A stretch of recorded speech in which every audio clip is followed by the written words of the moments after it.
Hi, it's Gila Nehemia, Sacred Erotic Self-Love Poet, Mentor, Mystic, and Author. I'm super excited to be here today. So those of you who don't know me, I'm a spiritual heart guide. I am a writer first and foremost. I help people to release their old stories and bring in the new story by writing, affirming, embodying their deepest desires. I guide primarily women with chronic trauma, sexual abuse, child abuse, domestic violence, bullying, those types of things that are systemic and that are, stored in the body, to release that, to truly live their highest journey.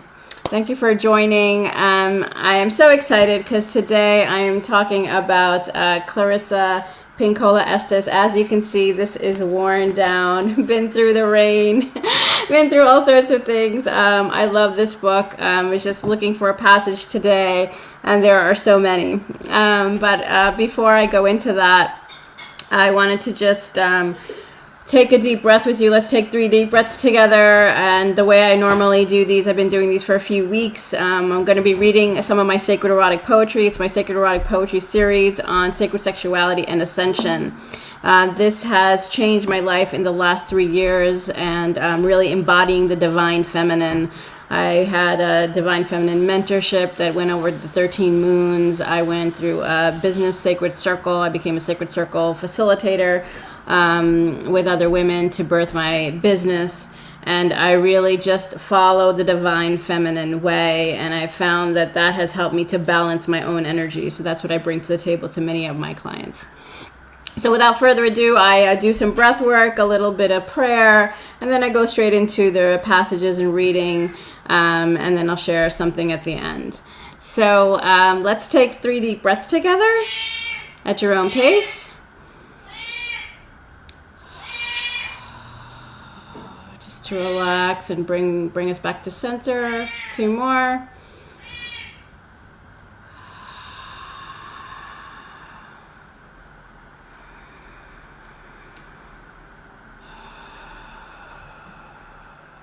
And I just want to say a short prayer to just connect our hearts to each other. So if you have any crystals or you'd like to set an intention, please do so now. I'll say this aloud. If you want to close your eyes, we are calling in our guides, our light team, angels, God, Source, Universe, to assist us in totally connecting our hearts to each other in this time of emotional upheaval, and bringing the light within us and all around us, ushering in our wildish divine feminine souls, regardless of gender, and just allowing ourselves to feel the peace and calm within. Aho, and so it is. Thank you, thank you, thank you, thank you. And you can open your eyes whenever you're comfortable. So thank you all of you for joining. If you don't know who Clarissa Pinkola Estes is, if you have never read this book, it is quite a tome. As I mentioned, it's over 500 pages. It took me about a year to read it. And I didn't do it all in one sitting, obviously. I took a lot of time. Thank you for joining. Great to see you as well. And it was just, I've been brought up with a mythological background, a lot of dream state, and this is what she talks about. I believe she has a background in anthropology, but her words are just intense. Actually, Alice Walker says, "Women Who Run with Wolves isn't just another book, it's a gift of profound insight, wisdom, and love. An oracle from one who knows." Alice Walker is another famous writer that I love. I love a lot of writers. I was a literature major. I love books, and I'm a writer myself and an author. And my poetry book is coming out very soon, so I'm very, very excited about that. I'll tell you more at the end. So I wanted to read a little bit about in her intro, for those of you who might not know her. And those of you who do, I think her words are just, profound. So it's always great to hear again. So here we go. We're on page 21 if you have the book.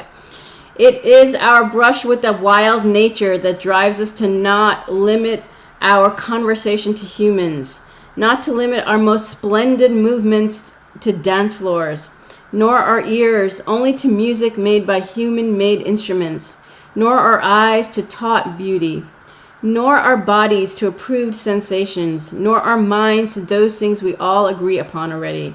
All these stories present the knife of insight, the flame of the passionate life, the breath to speak what one knows, the courage to stand what one sees without looking away, the fragrance of the wild soul. This is the book of women's stories, held out as markers along the path. They are for you to read and contemplate in order to assist you towards your natural one freedom. Your caring for self, animals, earth, children, sisters, lovers, and men. I'll tell you right now, the doors to the world of the wild selves are few but precious. If you have a deep scar, that is the door. If you have an old story, that is the door. If you love the sky and the water so much you almost cannot bear it, that is the door. If you yearn for a deeper life, a full life, a sane life, that is the door. The material in this book was chosen to embolden you. The work is offered as a fortification for those on their way, including those who toil in difficult inner landscapes, as well as those who we must strive to allow our souls to grow in their natural ways and to their natural depths. The wildest nature does not require a woman to be a certain color, a certain education, a certain lifestyle, or economic class. In fact, it cannot thrive in an atmosphere of enforced political correctness, or by being bent into old, burnt-out paradigms. It thrives on fresh sight and self-integrity. It thrives on our own nature, on its own nature. So whether you are an introvert or extrovert, a woman-loving woman, a woman-loving man, or a God-loving woman, or all of the above, you are possessed of a simple heart, whether you're possessed of a simple heart or the ambitions of an Amazon, whether you are trying to make it to the top or make it through tomorrow, whether you be spicy or somber, regal or roughshod, the wild woman belongs to you. She belongs to all women. To find her, it is necessary for women to return to their instinctive lives, their deepest knowings. So let us push on now and remember ourselves back to the wild soul. Let us sing her flesh back onto our bones. Shed any false coats we have been given. Don the true coat of powerful instinct and knowing. Infiltrate the psychic glands that once belonged to us. Unfurl the bandages, ready the medicine. Let us return now. Wild women howling. Oh! Well, laughing, singing, up the one who loves us so. For us, the issue is simple. Without us, wild woman dies. Without wild woman, we die.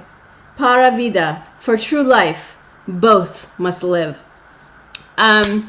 I was going to read another passage, but I just wanted to share. So what this book brought to me when I read it was the ability to actually believe in my intuitive gifts. She goes through all these beautiful messages. She's actually a Jungian psychologist, she may have some anthropological background, but I know she's a Jungian psychologist because she talks about the myths and stories of the wild woman archetype. And so she goes through all these different stories, and this is a book about stories, women's stories, fairy tales, dreams, all of these things, all of these stories that influence our lives, that construct the social constructs of our mind. And she basically deconstructs them. And I studied deconstructionism in school, in college. And, Jacques Derrida came to our school, to our university. And it's just fascinating. The way that she brings it up is fascinating to me. And it's so deep. Like she said, contemplate. So it's not something that you can read, in a few sittings, in a few weeks. It's like really going deep inside your soul and your psyche to who you are, what makes you wild, how do you allow that wildness to flourish, and in your everyday life, in your passionate relationships, as a mother, as a friend, as a sovereign being. I'm very impassioned about it. And I could go on and on, but I really love her. And how did she shape me?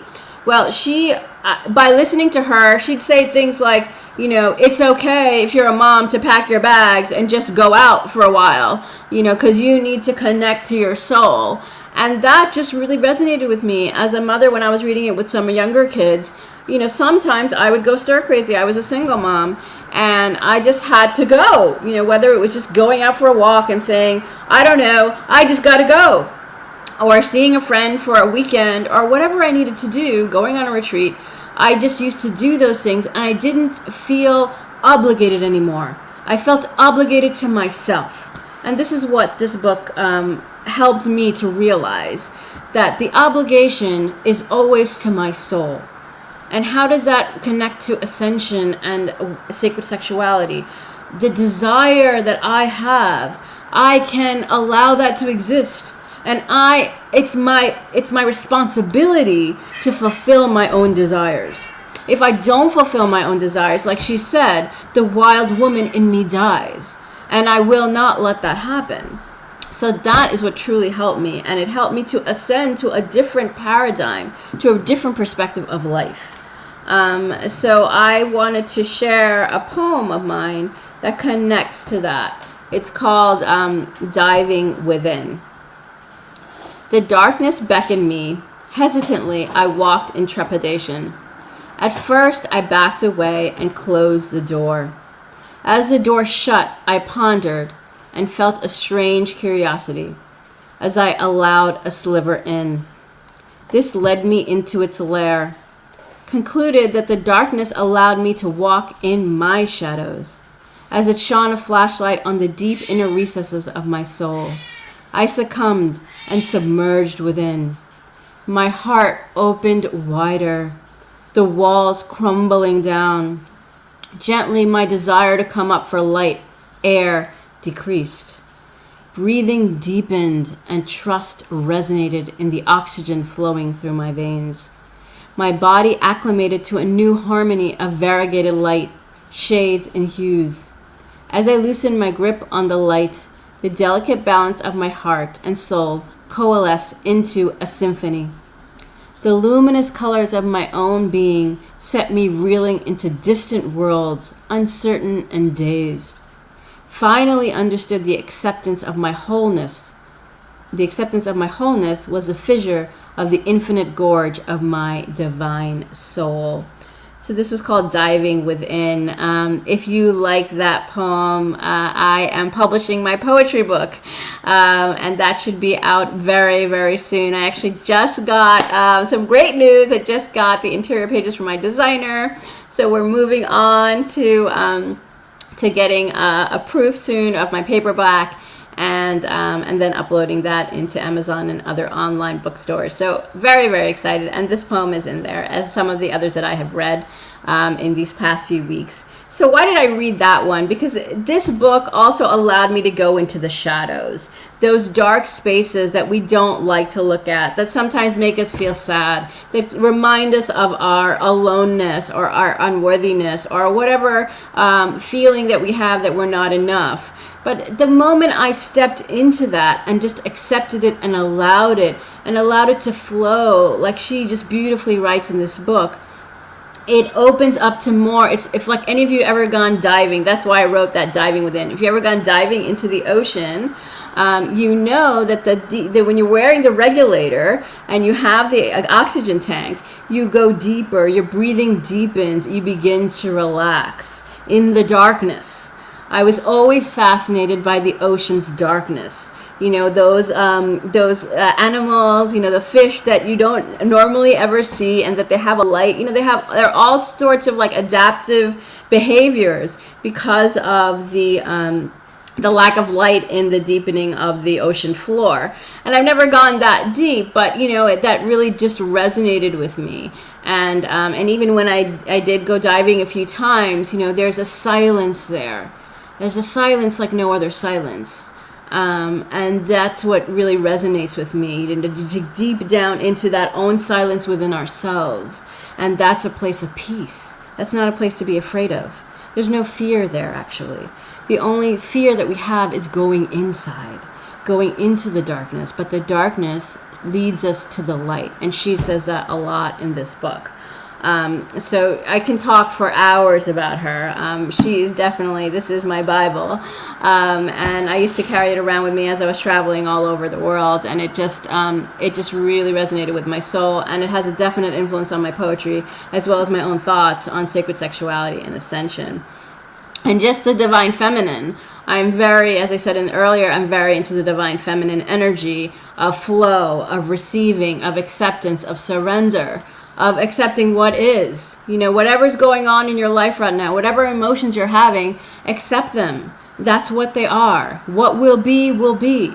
Allow the divine to co-create with you. You're not alone, and you don't control the show. You have a choice of how you want to respond in any situation. And sometimes that can just be silence. That can just be. Allow it to be. Sometimes we don't need to say anything. And I feel like she gives us, or helped me to give me, confidence that whatever I choose to do, that's my decision. And I don't have to do anything for somebody else. And I don't even have to answer any questions.